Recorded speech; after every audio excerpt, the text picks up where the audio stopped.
Hello and welcome to the Berkowitz and Hannah podcast. I'm Russ Berkowitz, Senior Partner at Berkowitz and Hannah, and I will be your moderator. On today's episode, our guest is Andy Wildstein, who is widely known as one of the leading trial lawyers in Connecticut, has practiced law for over 25 years. Very excited to hear Andy share with us, including why he became a lawyer, specifically a trial lawyer, what is involved in being a successful trial lawyer, and any personal sacrifices he has made along the way.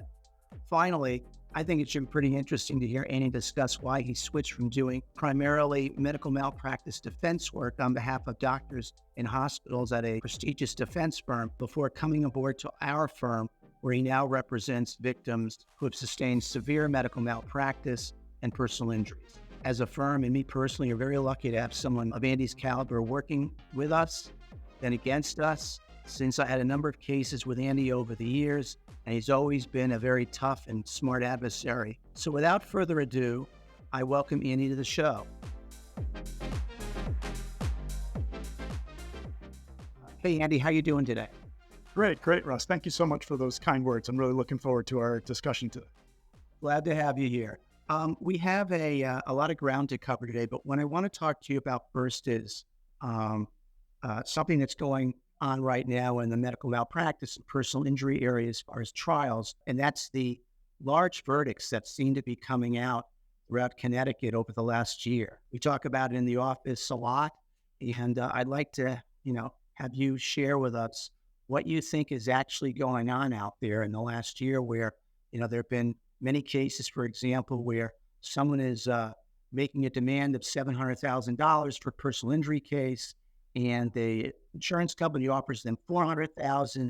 They can't come to a meeting of the mind, and then the case goes to trial, and the plaintiff, who would have taken $700,000, gets $9 million at trial. So, and this seems to be a common and running theme that's going on throughout Connecticut. Maybe you can share with us what your opinion is as why this is suddenly happening. Yeah, sure. I think that the numbers, while they're certainly higher than historically we've seen, they're not excessive. And I think what's happening is that juries are, as attorneys, we're able to present to the juries a really extensive sense showing, just what the cost is of what they're going to have to endure, what they're going to deal with in the future. And then really being able to portray not just those economic damages, those money damages, but the impact that it's going to have on people going forward, how it's impacting their lives, their ability to enjoy life. I think that it's just a result of people having a better sense of how these injuries impact others going forward. I know that when I've discussed with risk managers at hospitals when we're trying to resolve cases, and they're offering us the same amount of money for a case that they were offering 15 years ago. And I try to use an example for them that, if a house was worth $300,000 15 years ago, and now it's worth $1.5 million here in Fairfield County, then why is a death case not any different where they're offering the same money today as they were offering 15 years ago? So I think that, at least from my perspective, part of it is that people are starting to get an understanding that numbers are greater today than they were a long time ago. And I think that that's just catching up with all the other things that we have going in life. Absolutely. And we see it with just all of the costs that we all have. Think about what we had to spend when we're buying a car 20 years ago versus today. Everything's more expensive and the value of things is higher. And so people understand that, and their verdicts have been reflecting that. In any event, it's a very interesting phenomenon that's going on right now. Yeah. And I think we as plaintiffs are happy that it's happening. We've been very lucky at our firm, as you know, where we've had some very large awards over the last year. Well, those are cases that settle. So we haven't experienced in the last year that tremendous large verdict. We've been getting large settlements, which are equivalent to those large verdicts. But it's just an interesting thing that we're seeing throughout Connecticut, even on cases that would probably never get that that number to resolve a case. And if the carrier just offered a little bit more money, case would have settled for 1/10 of what these verdicts are. Yeah, and the carriers certainly have been lagging behind in terms of catching up with what the juries are doing. But I think when they see, over the last year and really since COVID, they have to adjust for these larger verdicts because it impacts the settlement value and what these cases are worth.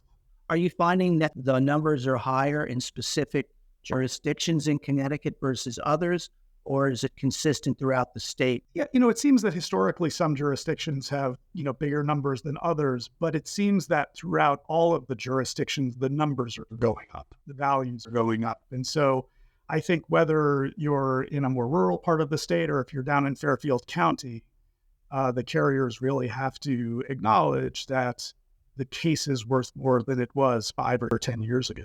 One of the reasons why we hired you, and we were lucky enough for you to accept your position as a partner in this firm a little over a year ago, was that we knew you were a fantastic lawyer, ethical attorney, and a great guy.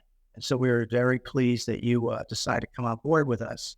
But tell us a little bit more about you, your background. Give us a little insight as to why you got involved in the law, and then specifically, what drew you to being a medical malpractice, personal injury attorney? Oh, sure. So, I'm born and raised in Connecticut, from New Haven County. And, when I think about why I wanted to be a lawyer, it was always sort of a natural choice for me. I was really being trained to be a lawyer before I knew what it was. My parents, my mom in particular, was always a very strong advocate for people who didn't necessarily have a voice themselves. She was, before there were all sorts of services for kids with special needs, she was fighting for those kids in the 70s, 80s, and 90s. And it was always just taught to me that our job is to help people in need. And in fact, when I was a kid, at dinner time every night, my mom would ask the same question of us, which was, "What did you do today to help somebody?" And and as a kid, sometimes it was like, "Oh, come on, Mom, why are you asking me this?" But it forced us to think about it and to always be in the mindset of every single day doing something for somebody else. And so as I got older and I was thinking about, what do I want to do? I knew it was going to be something that helped people. And for me, being the voice for somebody as a lawyer was just a natural choice. And so went to law school and I started out doing personal injury defense. And so car accident cases, and it was great. It was interesting. I got a lot of experience in court, but I had one case in particular where there was a young woman who had been horribly injured in a bus accident. And in that case, I started to learn a lot about the medicine that was involved with caring for this patient and this woman and what she was going to need moving forward. But I also got to see how litigation could really have an impact on somebody who had catastrophic injuries. And so that morphed for me into an interest in medical malpractice, because typically the damages are much more significant. The impact both on the doctors and on the patients is extraordinary in many cases.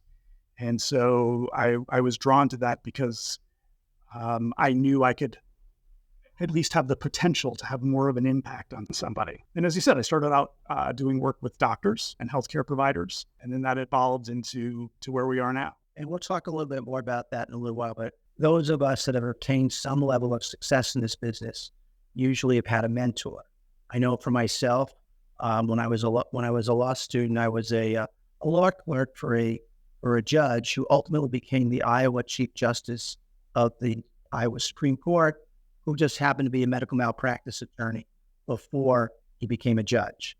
And for whatever reason, he took a liking to me and he mentored me, and he made me feel that what we do as, plaintiff med mal attorneys and serving as a voice for people that really can't speak was something that was very important. And I really took that to heart, and it really gave me a purpose and a path, wondering wondering about you, if you, along the way, had any mentors that tilted you in a certain direction or established a philosophy and how you would practice this law. Yeah, Russ, I've been lucky over the years to have a lot of attorneys who served as mentors for me, and I've been able to learn a lot from them. There's one attorney in particular who has really had a lasting impact, and I think about him virtually every day and the lessons that he taught me, because he was a defense lawyer. And so in addition to teaching just about the skills of being a trial lawyer, I learned from him, I think, two very important big picture lessons. The first was just having the absolute tenacity and diligence in working up every possible angle on a case so that you're doing everything that you can to represent your client as best you can. But then on the flip side of this, and I think people are sometimes surprised to hear this coming from somebody who was on the defense side, was really instilled in me the importance of having compassion for all of the parties. Because regardless of what was going on, who was right or wrong in the case, there are people who have been injured in a catastrophic and devastating way. And it was always important to treat those people with respect and compassion and understanding the perspective of the physicians as well. And so I think it took it to a more emotional level where it's not just about winning and losing, but making sure we're keeping sight on the people that we're representing and sometimes the people that we're opposing. A lot of people don't really know what goes into being a trial lawyer. I know that you've tried many, many cases over your 25 years of practice. As you look back and as you look forward and as you mentor others, what do you believe are the qualities that a lawyer needs to possess to be a really good trial lawyer? Yeah, I think at the end of the day, in addition to all of the skills that we have to have and knowing the rules and knowing the evidence and all of that, I think the most important thing is demonstrating to the jury your conviction in the case and your passion for the case. And I think the best way to do that is to actually have that conviction and have that passion, really believe in what you're saying, argue what you know is right, and advocate zealously in front of the jury. And I think as a lawyer, if you're trying to convince a jury of something that's maybe a stretch, I think they ultimately see through that. And so I think if you could have that conviction and passion and have the substance behind it to back it up, that's probably one of the key factors in getting good results. I think it's also important to stay humble. It's no matter how many cases you try, there's always something new that you're going to learn. And sometimes that lesson can come from, someone with less experience, and you can see something. And I think that it's always important to not let yourself get too, high and mighty, and to know that every single opportunity to learn is going to make you a better lawyer and make you a better advocate for your client. And then, sort of moving that forward, it's also sharing that knowledge with younger attorneys and less experienced attorneys so that they can do that, for generations to come. And as we both know, preparation before the trial is it's probably the greatest, the top ingredient. Yeah, and it's funny. I think that, whenever I speak with friends who are not lawyers, they make reference to the law movies and TV shows, and they talk about how, he's so, he's able to make things up as they go. And I think that in the real world, the way you can look effective in doing that is by knowing everything about that case, knowing every page of every medical record, every transcript of every deposition, so that when something happens that's unexpected in court, you're able to run with it. And that's only as a result of preparation. And so, yeah, absolutely. And it's interesting, over the years, all the cases that I've tried, I always knew that when I was on trial, I was staying up until 2:00 in the morning, getting ready for the next day, and then the next day, and the next day. There was another lawyer on the other side doing the same exact thing. And while, you were going to battle, You had to respect your opponent. It's tiring, right? Oh, it's exhausting. I mean, it's, and especially with these medical malpractice cases, Russ, I mean, these cases, you might be on trial for a couple of months, and that couple of months doesn't represent the time that goes into it. You're spending weeks and weeks and weeks in preparation in advance, not to mention all of the years leading up to that. It is all encompassing. I know that I always think of this one story where I'm sitting at home one night having dinner while I was on trial, and my wife said something to me, and then she said it again, and she said, and she said to me, you're not really paying attention. I said, all I'm thinking about are the medical records on this particular visit in the emergency department. She's like, fine, we'll talk when this is over. We all go through that in our practice. It's a very rigorous job, and I obviously knew even before you came here what a hard worker you were, but I really didn't truly understand the actual preparation that you put in on your cases. Even during the life of the litigation before trial, in terms of depositions, you're a supreme preparer, and I always respected that about you. And again, can't say enough about how happy I am that you're with us. And it's a pleasure to have someone like you. The move here and being here is, I never looked back. It's just I'm thrilled to be here and be part of this team. Yeah, you've been doing, as we talked about, so far today. You've done defense work for probably over 25 years.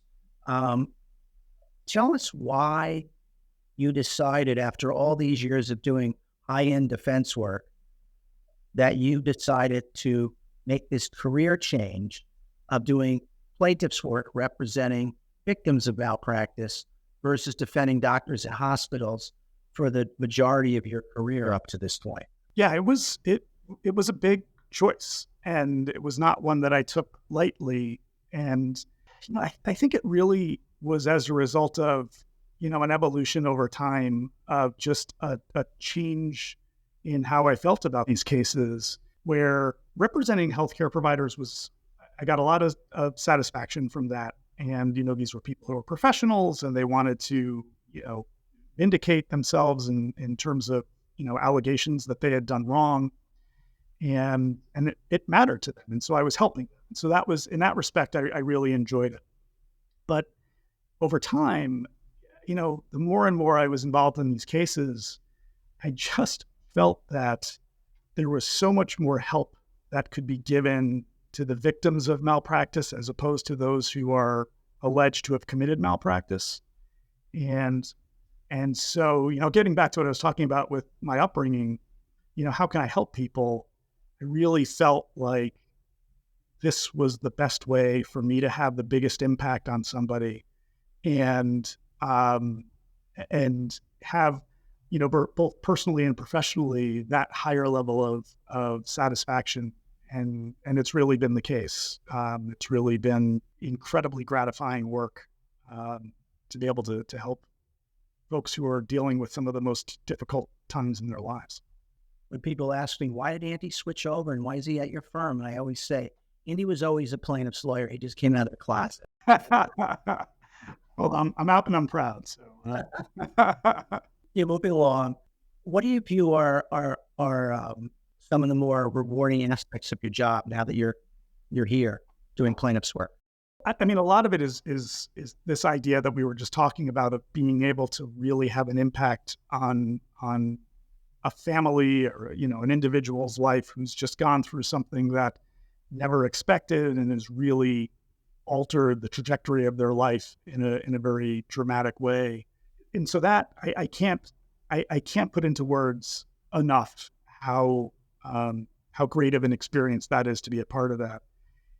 And when I came here, I knew all of the attorneys, having dealt with all of you in the past, but also getting to know the staff here, the people who work in the office on these cases all the time, to see what an incredibly dedicated team of people and how vested every single person in this office is in every case that we have.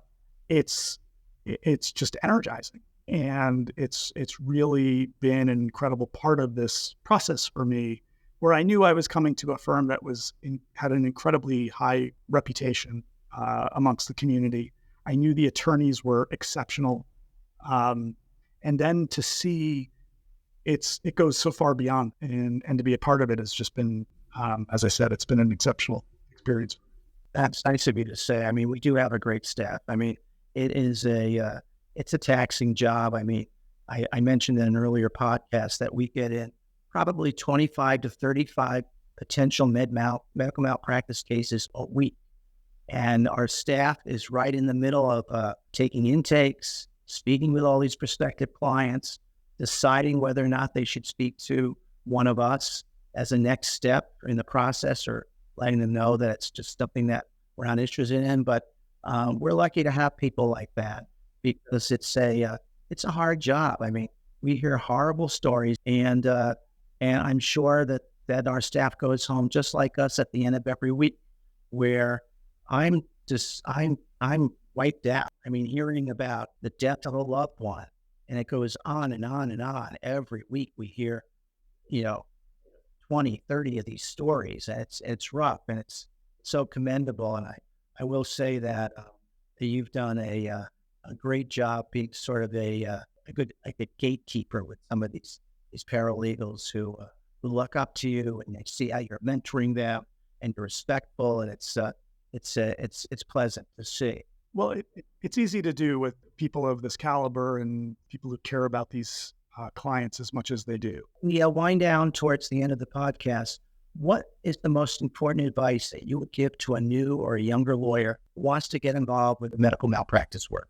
Sure. So really, I think two things that I would say. One is, know that it is a lot of work, and you've got to put the time in to do as much as you can to make these cases and to advocate for your clients as best you can. It's not easy. And two, you have to put the client first. This is a profession where it's very easy to put your ego first and think this is about me winning and taking on this difficult person on the opposing side.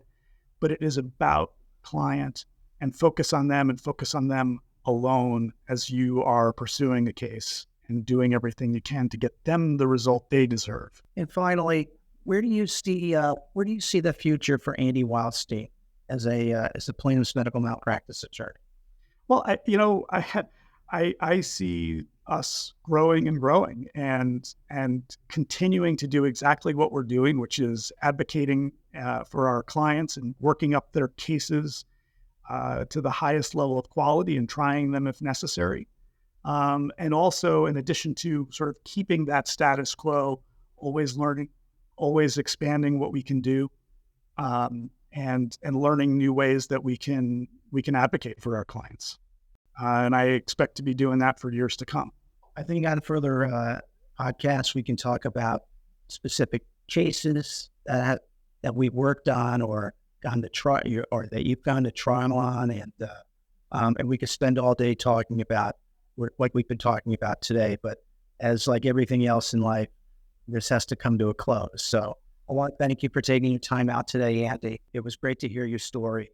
I knew most of it, learned a few new things about you today, and really appreciate everything that you bring to the firm. And I really appreciate you giving me this opportunity to talk today. And again, I just can't thank you and everyone here enough for the opportunity to be here. It's an incredible place, incredible people. So thank you.